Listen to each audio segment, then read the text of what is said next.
So, paano nga po ba gamitin natin yung atin pong mga piso tab? Napakadalit, napakasimple, no? So, ito, ibabahag ko lamang po sa ito. Ito po ay iPlay Kiosk yung system natin. Hulugan lang natin ng 5 pesos at naset natin to into 30 minutes yung 5, no? So, katulad din ng mga PesoNet. So, ganito lamang po maibigan. Meron tayo po itong admin. Pasukin natin yung admin. Sample po.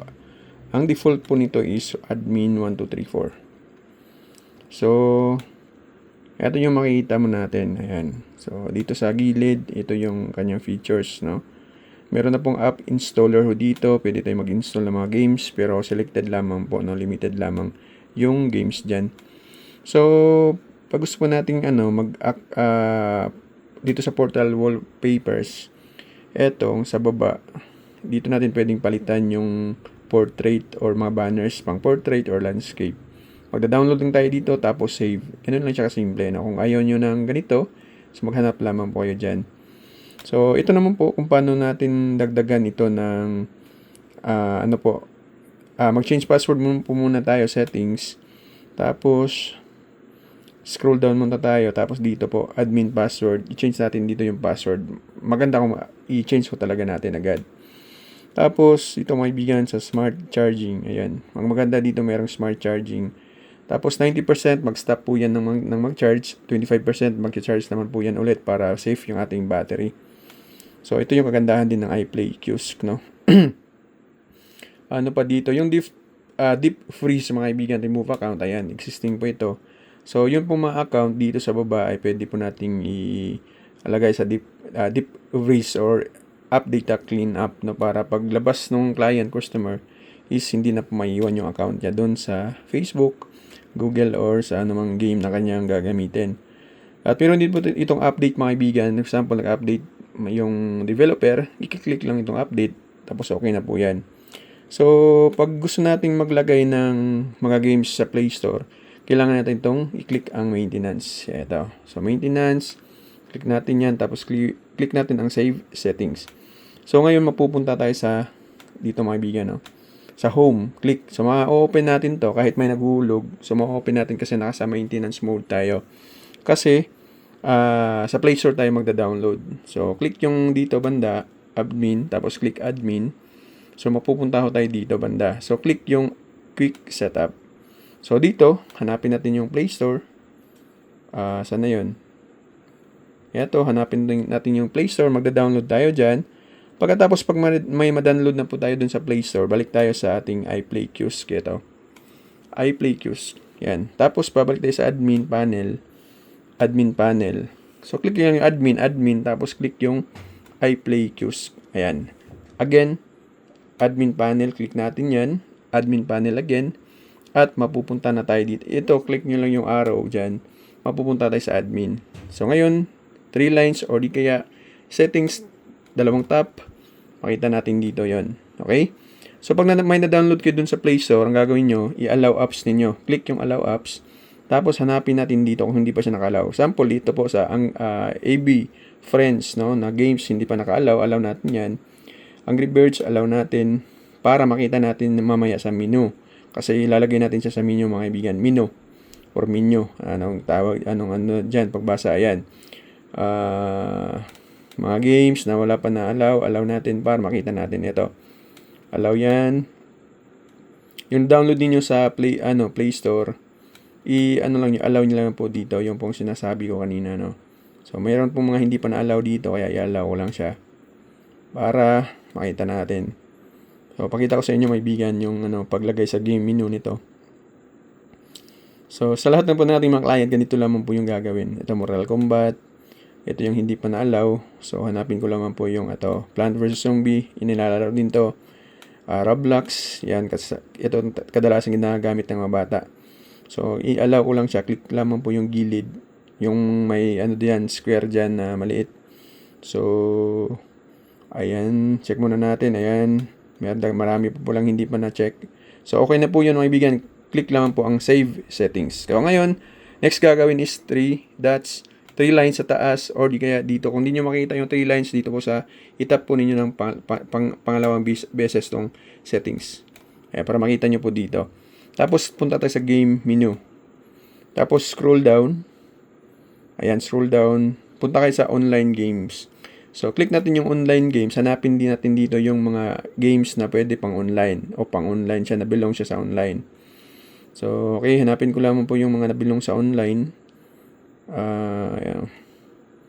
Itong Fortnite Battle, ito online to. Itong Free Fire, online din to. Honor of Kings, online din to. Saan pa dito? Hanapin ko pa. Minecraft. Yung kanina, meron tayong Roblox, no? Yun, online din yun. Ito, Roblox. Online to. Click. So, hanapin pa natin kung meron pang online. Wala na po, no? So, yun lang. So, click done. Tapos, save ko lamang po. Okay. Punta tayo sa offline games na naman. Offline games, hanapin natin yung mga hindi pa na top. Ayan. Marami, no? AB Friends, Angry Birds, ay yung mga offline. Offline yun, di ba? Siguro meron ding mga online na Angry Birds. Okay, so hanapin ko pa yung mga offline dito para masave ko siya sa offline menu.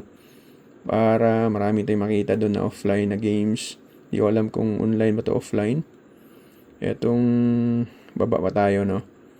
Okay, so napa tayo. Mortal Kombat, ayan, offline yan. Okay, marami kasi mga games na download natin. Plant vs Zombies. So, itong Plant vs Zombies 3. Okay, sana napan lang natin yung iba dito. Ganun lang siya kasimple, maibigan, no? Paglagay sa menu. Para makakita natin sa menu. Game menu. Done and save. Ayan, okay na yan. So, pagkatapos po noon, kailangan nating i-disable ang maintenance. Kasi, kapag hindi siya naka-disable, may time, pwedeng ilalaro yan ng mga bata, no? Pag nawala yung time, naka-maintenance, malalaro nila to. Kailangan, punta tayo sa admin, balik muna tayo sa admin. Kapag kasi maintenance, ganito lang yun, hindi siya maghihingi ng password. Click yung arrow sa taas, tapos, punta natin yung maintenance. Yung maintenance dapat naka-disable to. Ayan, disable yan. Tapos click save. Ayan, click save. Tapos punta tayo sa home. Okay, so ayan, makita nyo po, hindi na po magagalaw yan ng client or customer yung settings ng Wi-Fi. Lahat ng settings hindi po. Dito na po sa game menu. Okay, na-time siya kaya meron pong, ayan, makita natin. Ngayon, open tayo ng halimbawa Honor of Kings. Ayan. Ngayon naman, balik tayo mga kaibigan sa home. Okay, so open ko itong Crossfire Legends. Tapos balik din po ako sa home kasi meron itong maibigan, no? Merong settings dito na babalik tayo sa home. Ayan. Open ko itong isa pa, Knives Out. So tatlo na yung na-open natin, no? So balik ulit ako sa home. Pakita ko lang po sa inyo maibigan. Balik ako sa home tapos i-open ko itong Mobile Legends. So nakita niyo po hindi po siya ma-open. Pag apat na po yung na-open dito na mga apps, hindi siya ma-open kasi 3 lamang yung limit na nilagay natin dito. Mas maganda para hindi mo mag-lag yung atin pong mga piso tab. Ang gagawin natin is, punta tayo dito sa ito. Click yan, tapos Task Manager, tapos Stop All. Okay, Stop All para mawala yung mga na-download ng mga bata. Hindi kasi nila alam kung paano paano i-delete yung mga games na dito sa tab na ina-open lang. So, yun lang kasimple mga kaibigan. So, ganun lang po. So, kasimple, no? Yung gagawin para okay yung takbo ng mga tablet po natin. So ganun lang siya kasimple. Ang importante, change password. Alam mo paano mag-download. Ayan. Again, pag naka-off po ito, hindi po siya mag-smart charging kasi nga po naka-off kasi nandito yung modem ko natin sa loob ng box, no? So, pakita ko sa inyo, tanggalin ko lamang po. Tanggalin ko yung power button. So, makita nyo po, wala na po siyang time. Ayan, hindi po agad na wala, no? Kasi smart charging po ito, ayan.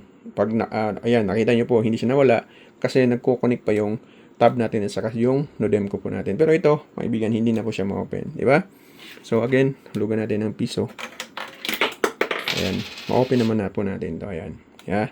So, ganun lang siya kasimple at kaganda nung iPlay Q system ako may yan. So, ngayon, pag gusto nyo po na mag-build ng sarili ninyong piso tab, meron tayong tutorial nito. Hindi nga lang free, may bayad. Ngayon, ang gagawin niyo is magbisita ho kayo doon sa Facebook store ho natin. no, para ma-avail nyo po yung ating pong tutorial kasi hindi pa po available dito sa YouTube natin. Okay? So, ayan. Click ko lamang po yung Mobile Legend. Ayan. Okay po. So, kita-kits po tayo sa Facebook Store. Bisitahin nyo po yung Facebook natin.